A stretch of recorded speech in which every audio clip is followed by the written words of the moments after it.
Welcome to my channel చిన్ని కథలు చెప్పన. తెలివైన కోతి ఆపద నుంచి విముక్తి కథ. ఒక అందమైన అడవిలో ఒక చిన్న కోతి పిల్ల ఉండేది. దాని పేరు మింటూ.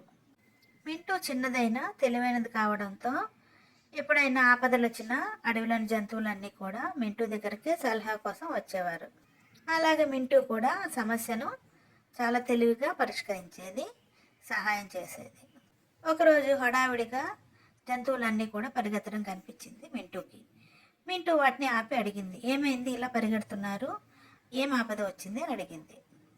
నీకు తెలియదా, ఎక్కడి నుంచో ఒక పెద్ద చిరుతపులి మన అడవిలోకి వచ్చింది.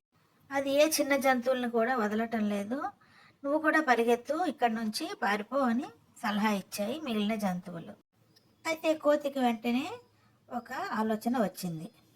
అక్కడున్న చెట్టుకి వేలాడుతున్న ఒక పెద్ద తేనె తొట్టను చూసింది కోతి. తెలివైన మింటూ కోతి తన ఆలోచన చెప్పింది మిగిలిన జంతువులకి. ఆలోచన వచ్చిందే తడవగా మింటూ చిరుతపులి ఉన్న వైపు వెళ్ళింది. అక్కడున్న చిరుతపులికి తన చేతిలో ఉన్న అరటిపండును చూపించి వేలాకోలంగా నవ్వసాగింది. అలాగే చిరుతపుల ముందు కేరింతలు కొడుతూ చెట్టు మీద వేలాడుతూ కవ్వించసాగింది మింటూ. మింటూ కోతి చేష్టలకి చిరుతపులికి కోపం వచ్చింది. చిరుతపులి మింటూని పట్టుకుందని ఒక్క ఉదటన ఎగిరింది. కానీ మింటూ అందకుండా వేరే కొమ్మ మీదకి ఎగిరింది. మింటూ ఒక చెట్టు కొమ్మ మీద నుంచి ఇంకో చెట్టు కొమ్మ మీదకి ఎగురుతూ వెళ్ళసాగింది. మింటూని అనుసరిస్తూ చిరుతపులి కూడా వెళ్ళసాగింది. అలా ఎగురుతూ ఎగురుతూ మింటూ తేనె తుట్ట ఉన్న చెట్టు దగ్గరకు వచ్చింది. తేనెటీగలతో నిండుగా ఉన్న ఆ తేనె తుట్టను గట్టిగా బలంగా కొట్టింది మింటూ. కోపంతో ఊగిపోతున్న చిరుతపులి మింటూ చేస్తున్న పని అర్థం చేసుకునే స్థితిలో లేదు. గట్టిగా మింటూ కొట్టిన దెబ్బకి తేనెటీగలన్నీ కూడా అక్కడే ఉన్న చిరుతపుల మీద పడ్డాయి. కోపంతో ఉన్న తేనెటీగలు చిరుతపులిని కసితీరా కొట్టసాగాయి. హఠాత్తుగా జరిగిన ఈ పనికి చిరుతపులి గట్టిగా గాండ్రిస్తూ బాధతో అరుస్తూ వెనక్కి తిరిగి పరిగెత్తసాగింది.